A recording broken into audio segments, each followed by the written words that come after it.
Le Da Fresh Morning, c'est 104.5 tonnes de bonne humeur. Tous les matins sur Urban FM. La meilleure radio de la capitale. La meilleure radio de la capitale. La meilleure radio de Comme la tous capitale. les matins, nous avons des invités sur les 104.5 Urban FM, la station urbaine. Dans le Da Fresh Morning, on a donc Monsieur Dokira Atsamela, il est prêtre exorciste des traditions bantoues. Et on a Monsieur Owonongema, qui est un libre penseur. Il vient de nous parler des traditions et de modernité ce matin, Monsieur Dokira, c'est ça? Oui, tout à fait. Merci d'avoir accepté notre invitation. Vous êtes prêtre et exorciste des traditions bantoues. Tout à fait. Monsieur Owonongema, bonjour. Bonjour et bonjour à tous les techniciens qui nous accueillent pour leur humanité. Voilà, je voudrais leur signifier ma gratitude. Vous êtes un libre penseur. Qu'est-ce que vous entendez par libre penseur avant d'enchaîner avec le prêtre? Libre penseur, si on fait facile, c'est l'homme qui pense à partir de lui-même, l'homme qui pense à partir d'un vécu expérientiel, c'est-à-dire des choses qu'il a expérimentées et dont il peut parler. Mais c'est aussi l'autre dimension, c'est que ce n'est pas quelqu'un qui est absolument fermé, c'est quelqu'un qui est ouvert à l'universel. C'est cette double dimension-là qu'on peut entendre dans la catégorie de libre penseur. Dokira Atsamela, prêtre exorciste des traditions bantoues. Comment ça a commencé cette histoire? Alors, effectivement, c'est une question assez importante parce qu'il s'agit là d'une longue histoire. Comment ça a commencé? Ça a commencé, j'avais à peine 18 ans, lorsque j'avais ce désir profond de soutenir toutes celles et ceux qui avaient des problèmes de blocage spirituel, de sorcellerie, d'envoûtement. Et du coup, chemin faisant, j'ai rencontré un maître, aussi exorciste, qui m'a, pendant cette année, à ses pieds, appris les béabas de cette activité que j'ai menée, jusqu'à ce que je m'envole pour la France, où je partais pour un doctorat en théologie. Oui. Voilà, bon, maintenant arrivé sur place, il s'est produit que j'ai découvert d'autres choses qui m'ont finalement ramené sur et vers mon ancestralité, d'où me voyez-vous habillé de manière traditionnelle parce que nous sommes le peuple véritable du vrai Dieu. Et si Dieu en avait un, si Dieu avait un peuple, ce sera nous.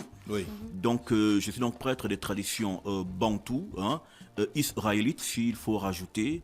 Et donc depuis à peu près une vingtaine d'années déjà, je suis dans cette activité où je cohabite, sinon je fréquente le monde des esprits, qu'il soit du haut ou du bas astral. Tradition bantou, c'est vague parce que les bantous, c'est plusieurs, Voilà, exactement. plusieurs peuples, plusieurs Exactement. ethnies. Est-ce qu'il n'y a pas une façon plus simple de nous replacer dans tout cet environnement? Alors, justement, il faut savoir qu'en Afrique, nous avons deux types de peuples. En Afrique, nous avons les Kamites et nous avons les Bantous.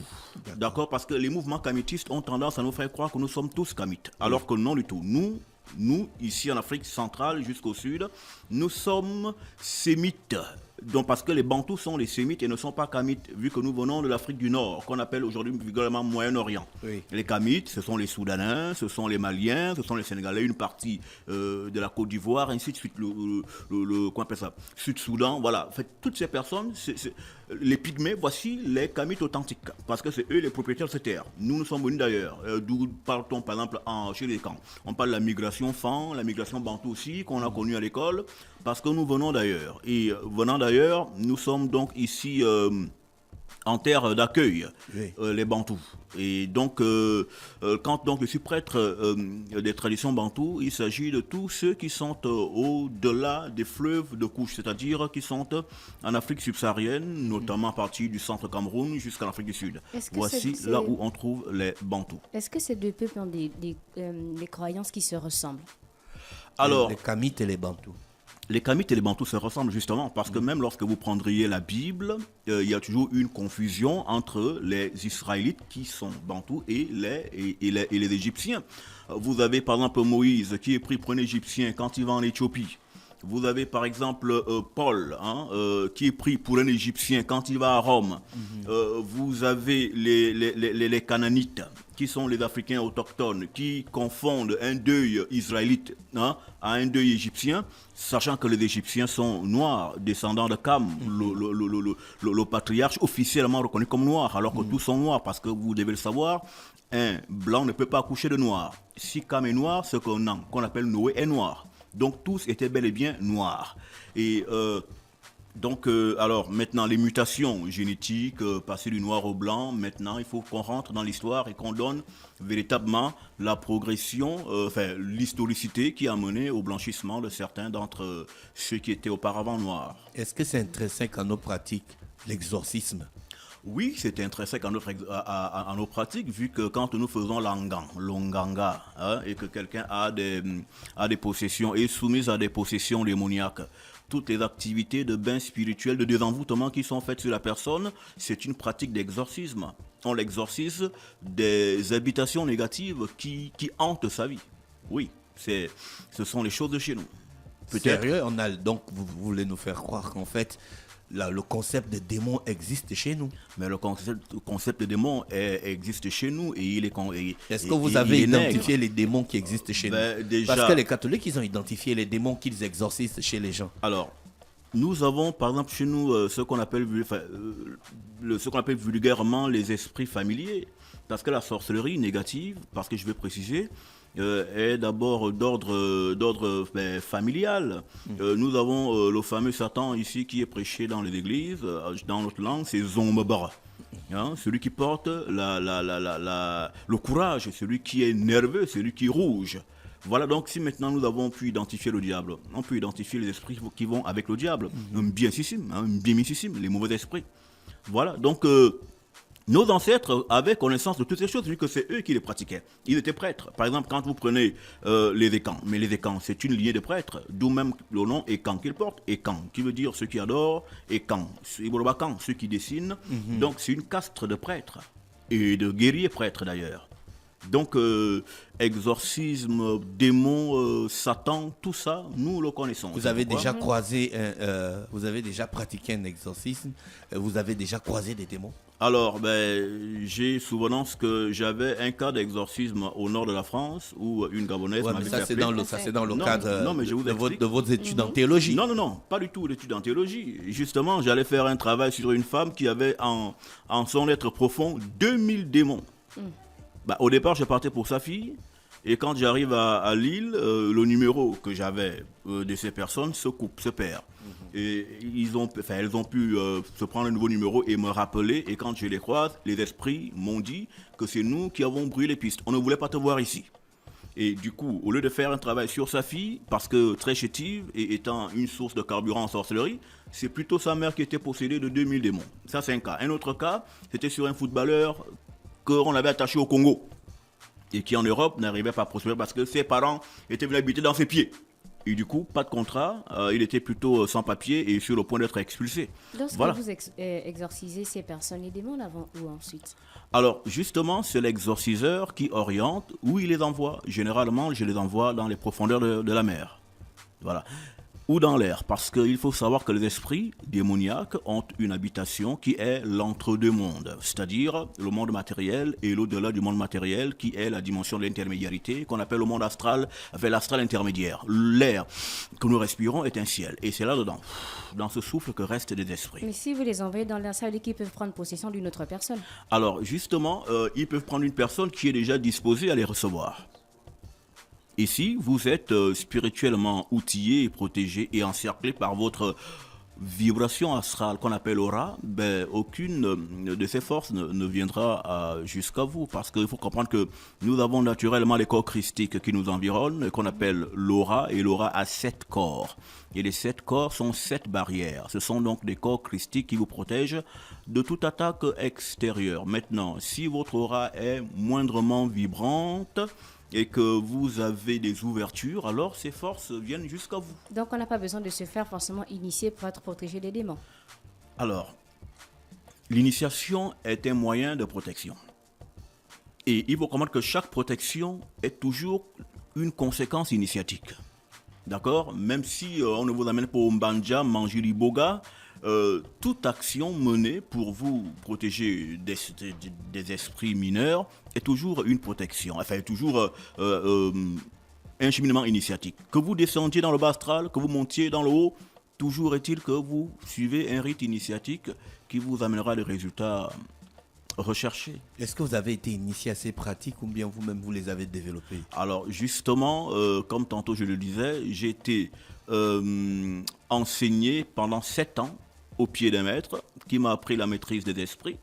Et j'ai même exercé dans les banjas où les démons s'étaient coincés pendant une nuit et l'Onganga nous avait appelé le lendemain qu'il y a des esprits qui sont coincés dans son lieu de sacralité. Alors le maître et moi, nous étions partis à l'époque et nous avions pris en charge l'exorcisme, l'exorcisation du milieu. Et encore, je me rappelle au Cap, il y avait un terrain familial qui était sous litige. Et du coup, un des gars avait envoyé des esprits dans la forêt. Et du coup, ils ne pouvaient plus accéder à leur parcelle que nous étions partis pour effectivement déloger ces esprits. Donc, alors il faut comprendre que connaître Dieu n'est pas un fait théologique.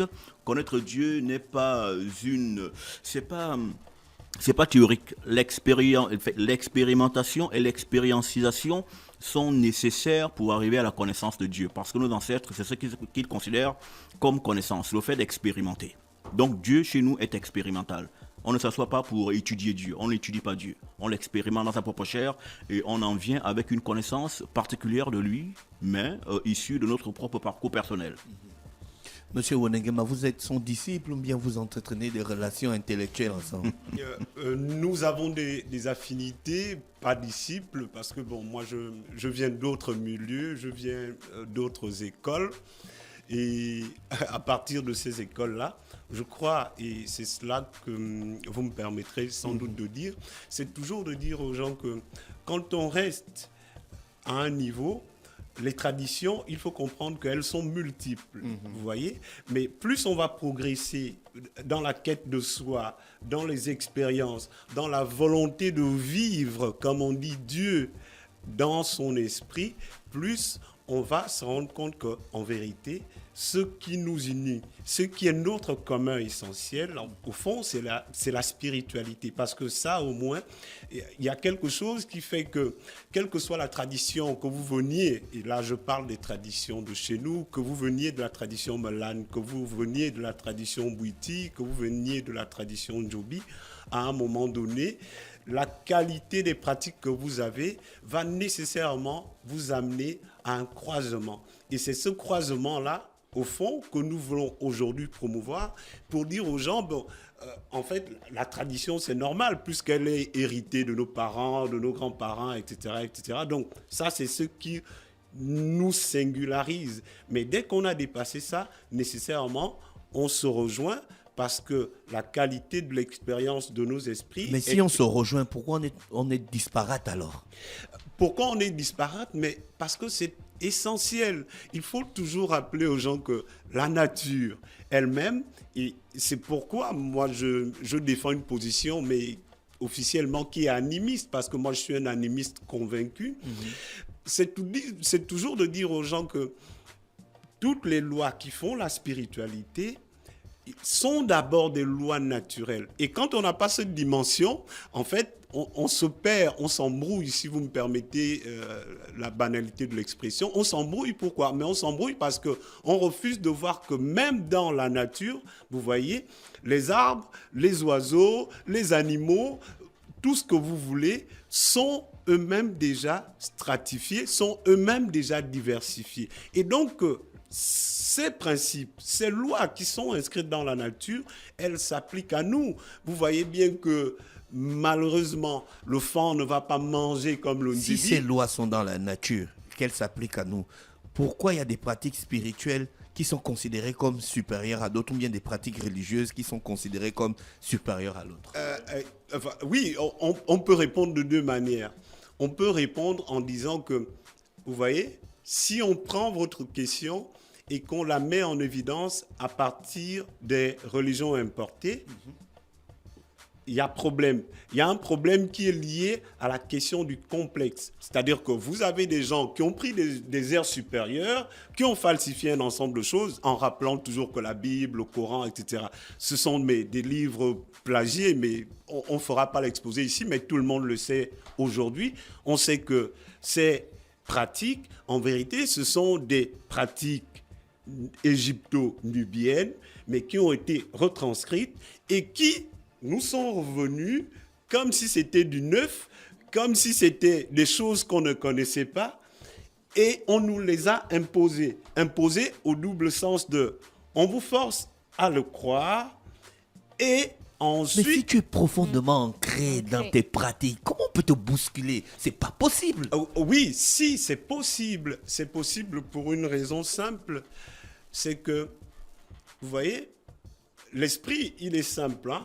C'est-à-dire que vous, si vous apprenez à votre enfant, vous voyez, à ne plus dire les choses dans sa langue, si vous apprenez à votre enfant que son nom est un nom inférieur, vous voyez, l'ancêtre, et là je parle dans la dimension spirituelle, l'ancêtre auquel vous êtes lié, vous voyez, il cesse de vous alimenter en énergie. La spiritualité, elle est faite de rapports avec nos égrégores. C'est-à-dire que si, aujourd'hui, vous rentrez dans une église et vous dites, bon, de toute ma vie, à tout jamais, je me soumets, entre guillemets, à Jésus, mais sachez que vous vous mettez sous un égrégore qui est coupé de votre ancestralité. Et je crois que c'est ce double jeu, en fait, qui nous a perdus. Il nous a perdus au sens où nos dirigeants, là, je parle des moments de la traite, etc., etc. Vous voyez, je comprends.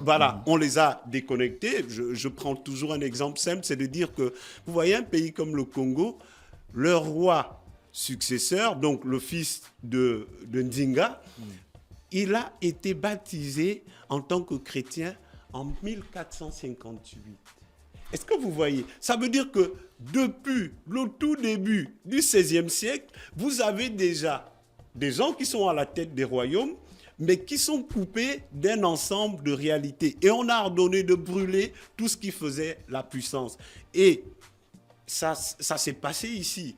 On sait par exemple qu'au Gabon, il y a eu à un moment donné ce qu'on a appelé la chasse aux sorcières. C'est-à-dire qu'au tout début des années 60, on a dit, bon, on condamne le bouiti, on condamne nos pratiques, etc., etc. Et on a lavé le cerveau des gens. Le rapport spirituel, c'est d'abord un rapport mental, un rapport au symbolisme. C'est-à-dire que si on vous dit que ce que vous faites, c'est de la sorcellerie, et que vous l'intégrez, et que vous l'enseignez à vos enfants, ne soyez pas étonnés qu'à un moment donné, vos ancêtres se mettent de côté. Les ancêtres ne partent pas. Les ancêtres se mettent de côté.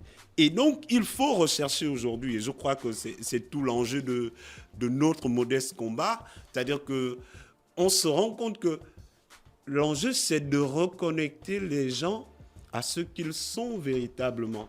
Parce que, et malheureusement, quel que soit ce que vous allez faire, vous voyez, vous ne pouvez pas vous vider de votre lien de sang. Or, notre ancestralité, elle ne vit pas dans un au-delà imaginaire. Notre ancestralité, elle vit en nous, elle vibre en nous parce qu'elle est dans notre sang.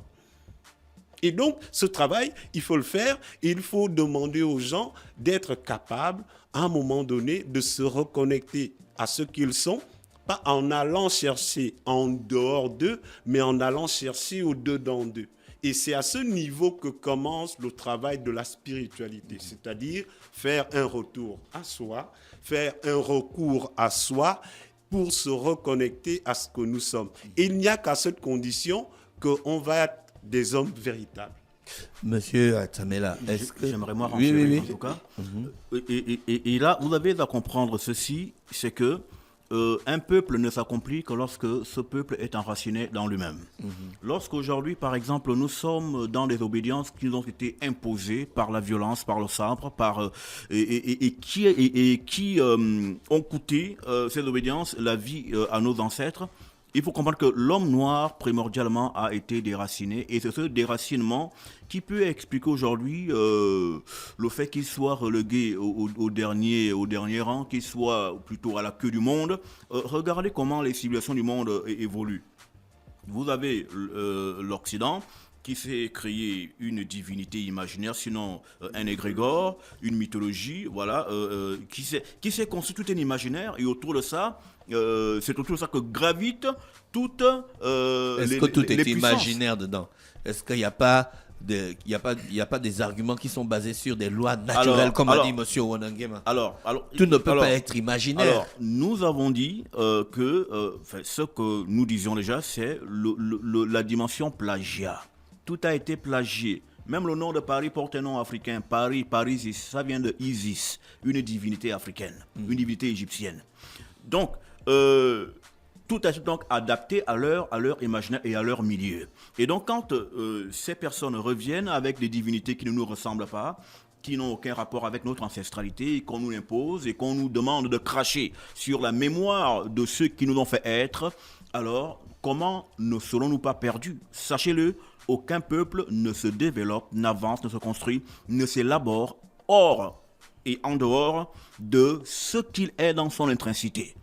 Nous devons revenir à l'observance des coutumes et traditions de nos ancêtres, comme le font les Européens, comme le font les Chinois. Ils sont enracinés dans leur ancestralité. Nous aussi, nous devons le faire. Et nous sommes les seuls peuples d'ailleurs. Donc vous reconnaissez que les Occidentaux ont des divinités sur lesquelles ils fondent leurs croyances. C'est ce qui font leur force. Mais après, ils ont conçu des divinités abstraites basées sur rien qu'ils nous ont imposées. Non, mais sachez que votre niveau de conscience, votre niveau social est déterminé par les énergies et les forces qui vous gouvernent. Lorsque, par exemple, moi, Monécan, je me mets à prier Sainte Vierge Marie, Saint Pierre, Sainte et tout ça, mais ces gens et moi, nous ne sommes pas connectés. C'est pas mon ancestralité. On prie Dieu dans l'ancestralité. C'est pourquoi, par exemple, quand on irait dans la Bible, parce que nous, les Bantous israélites, on lit la Bible parce que c'est l'histoire de nos ancêtres, mais falsifiée, on vous dira le Dieu d'Abraham, le Dieu d'Isaac, le Dieu de Jacob. Et quand vous verrez les Hébreux israélites, ils ne prient que les divinités de leurs ancêtres. Mais est-ce que les nègres aujourd'hui prient les divinités de leurs ancêtres? Ils ne prient pas les dieux de leurs ancêtres, ils ne pratiquent pas les pratiques qu'avaient pratiquées leurs ancêtres. Aujourd'hui, on crache sur nos traditions et on se réclame chrétien, on chasse le démon. Depuis que je suis né, j'ai trouvé que le diable était chassé. Je suis en train de commencer à blanchir, vous voyez, et le diable est toujours chassé. Alors, maintenant, non, écoutez. Vous chassez les démons, vous êtes exorciste. Justement que je l'explique, mais je les chasse sur quel fondement, sur quelle force je le fais. Je le fais sur la base de mes traditions. D'accord. Et vous êtes reconnecté à votre ancestralité pour chasser les démons alors que vous êtes allé en France aller faire la théologie. Justement, arrivé en France, lorsque je me suis mis à la lecture, j'ai arrêté la théologie. Je suis passé à d'autres études. D'autres études que la théologie, parce qu'on ne peut pas étudier Dieu, non, on l'expérimente. D'où dans nos traditions, dans nos rites, on expérimente Dieu. Le Bouiti, on vous initie, le Malana, on vous initie. C'est un processus, une marche initiatique qui vous amène à la connaissance exacte, si on peut le dire ainsi, de votre Dieu, sinon correspondant à votre niveau de vibration. Y a-t-il une démarche matérielle pour se reconnecter à son ancestralité? Oui, il y a une démarche matérielle. Déjà, il faut déjà prendre conscience, déjà, 1. 2, il faut aller à soi, aller aux anciens, étudier, apprendre, voilà, parce que toute marche vers soi et toute reconnexion à soi, c'est-à-dire à ses ancêtres, commence par une prise de conscience. Une fois que la prise de conscience a déjà eu lieu, alors vous vous mettez à l'étude, vous vous mettez à l'examen de toutes choses. Vous pensez qu'on ne peut pas être chrétien et aussi être dans la tradition? Alors, il y en a tellement. Je vais vous le dire, on ne peut pas être dans la tradition et être chrétien parce que un véritable connecté à sa tradition ne trahirait pas la mémoire ancestrale. Ça s'appelle du syncrétisme. Quand vous pensez le mélange des traditions. Pourquoi? Parce que chaque peuple a son Dieu. On ne peut pas... Chaque peuple a son Dieu, chaque peuple a ses divinités. Il n'y a pas d'église internationale, c'est-à-dire les noirs et les blancs, on prie Dieu ensemble. Tout ça, là, c'est des choses... Oui, est-ce qu'on n'a pas plusieurs divinités pour un seul Dieu? C'est différent. Est-ce qu'on n'a pas plusieurs divinités pour un seul Dieu? Ou bien la divinité, c'est Dieu? Je vais vous expliquer ceci. Le peuple noir a le véritable Dieu parce que c'est la race originelle. Et les Bantous encore, ils ont le véritable Dieu. Les autres nations n'ont que des divinités, comment dirais-je, des divinités mineures. Ce n'est pas Exactement. Ce n'est pas un homme noir qui peut vous apporter Dieu, vu que vous êtes là avant lui. Comment vous expliquez qu'un homme noir vous apporte Dieu, vous l'enseigne, vous apporte un Christ qui n'a rien à voir avec le Christ des Écritures. Dans la Bible, le Christ est noir, mais dans la religion, il est tout blanc. Et on va vous dire non, la couleur c'est pas important, c'est l'esprit qui sauve. Mais non, Dieu est dans le détail. Pourquoi les anges sont noirs? Pourquoi les anges sont blancs? Tout le monde est blanc dans la Bible, dans la religion. Le seul gars qui apparaît noir comme moi dedans, c'est le fameux Satan, qui est tout noir et qui fait le mal. Et tout ce qui a trait au noir. Que vous poursuivez. Que vous chassez. Mais attendez, je vais vous expliquer. Moi, je chasse un Satan noir, moi. Satan n'est pas du tout noir. Satan est rouge. Il est rouge, il est rose, il est roux. Voici la couleur du diable. Donc, comment alors, moi, on m'apporte une religion, un Dieu qui ne me ressemble pas alors que je suis image de Dieu? Mais comment je suis noir et mon Dieu n'est pas comme moi? Voici les choses qu'il faut corriger. Notre Dieu est noir. Je suis son image. Et l'homme premier est noir. Les autres déclinaisons, et on va dans la science, ce sont des accidents génétiques qui sont à l'origine de cela. Voilà. Est-ce que dans la spiritualité, on s'intéresse à la couleur de la peau? Bien sûr que si. Mais la couleur est très fondamentale en spiritualité. Parce qu'en spiritualité, toutes les couleurs ont leur signification. Le noir symbolise la spiritualité. C'est pourquoi, pour bien vamper, si vous voulez aller en vampire, c'est la nuit.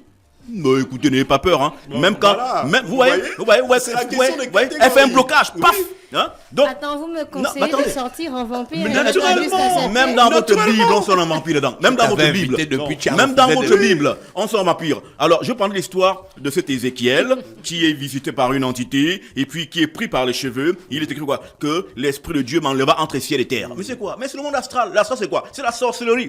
Écoutez, il faut décoloniser vous avez les le mentalités. même discours. L'astral, c'est la sorcellerie. Vous dites ça à la radio.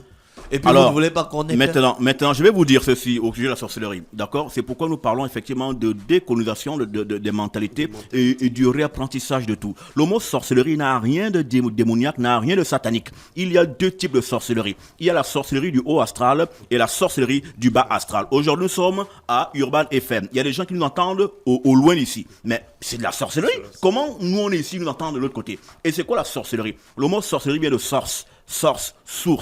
Source qui veut dire là où jaillit la lumière. Sorcellerie veut dire la lumière ou le porteur de lumière. D'accord? Et dans sorcellerie, nous avons deux types de sorcellerie. Nous avons la sorcellerie, c'est-à-dire que quelqu'un qui porte la lumière et qui décide, il dit, écoute, bon, Dafresh, comment faire pour le bloquer? Donc j'ai des lumières, je sais comment vous bloquer. Je vais le faire. Maintenant, je reviens, je dis, bon, Dafresh, comment faire pour les lever? Et là, je pratique encore les mêmes lois et je vous élève. La sorcellerie n'est pas du diable. C'est un principe de connaissance. Celui qui a la connaissance est un sorcier. D'où chez nous et les camps. Comment on dit un sorcier? Un homme. Mais un homme veut dire quoi? Un homme, un yum. Mais que veut dire un yum? C'est le sachant, c'est l'illuminé, un yum. Et puis c'est le vide. Donc vous êtes dans les boucouments. Vous êtes dans le vide. Vous êtes dans les lieux des ondulations. Un homme, c'est un illuminé. Un sorcier, c'est un illuminé. Regardez le fameux Jésus.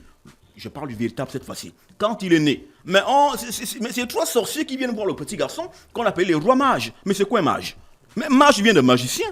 Mage veut dire sorcier. Et même nous, les hommes, nous sommes un fait de sorcellerie. Quand on dit nous sommes image de Dieu, image, dans image, vous avez déjà mage. Vous avez donc un fait de sorcellerie, d'accord? Un fait d'illumination. La sorcellerie n'a rien à voir avec le diable. Voici des concepts religieux que nous sommes appelés à déconstruire. Un sorcier est important pour son pays. Et ici, nous le disons déjà, que un pays qui n'a pas de sorcier est un pays qui est voué à la perdition.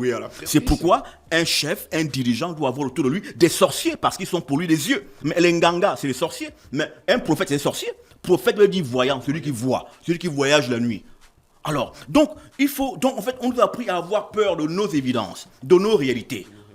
Et nous avons aujourd'hui le devoir de retourner à nous-mêmes, de nous reconsidérer et de reconsidérer tout ce qu'on nous a apporté et enseigné, parce que l'homme primordial, c'est nous et Dieu est comme nous et c'est à nous de révéler Dieu au monde. Est-ce que vous faites des enseignements? Est-ce que vous faites des conférences? Justement, je suis un conférencier international. Je fais des conférences en Afrique, en Europe et en Amérique. Et nous avons une conférence qui aura lieu la semaine du 18, donc samedi 18.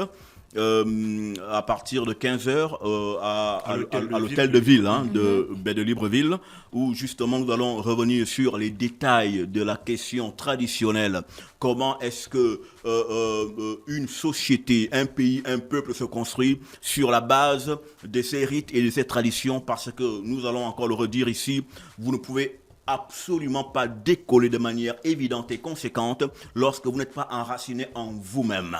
C'est pourquoi justement ceux qui nous ont assaillis, qu'est-ce qu'ils font? Ils nous conditionnent en nous soumettant à leurs égrégores. Or, si nous nous soumettons à nos égrégores, nous nous développerons de manière harmonieuse et personne ne criera plus. Donc ici, je dirais ceci, que ce n'est pas tant que le président dirigerait mal, ce n'est pas tant que le président serait un mauvais président, c'est parce que vous êtes détaché de vos rites et de vos traditions que vous souffrez, parce que vous avez craché sur la mémoire de vos ancêtres. Or, il est écrit « Honore ton père et ta mère ». Mais vous n'honorez pas vos ancêtres, mais vous voulez les fruits de ceux qui sont qui honorent leur ancestralité. Lors de vos C'est séances impossible. d'exorcisme, est-ce que vous travaillez avec les plantes ou l'eau bénite? Oh, mais bien sûr, je travaille avec des plantes, je travaille avec des écorces, des racines, Est-ce que tout vous ça. travaillez avec l'eau bénite? Avec l'eau bénite. Oui. Ah ben justement déjà, l'eau est déjà bénite par nature. C'est-à-dire que l'eau, on n'a pas besoin de la bénir, d'accord? Mais cependant, je peux reprogrammer la qualité vibratoire de l'eau par rapport à ce que j'attends de cette eau-là.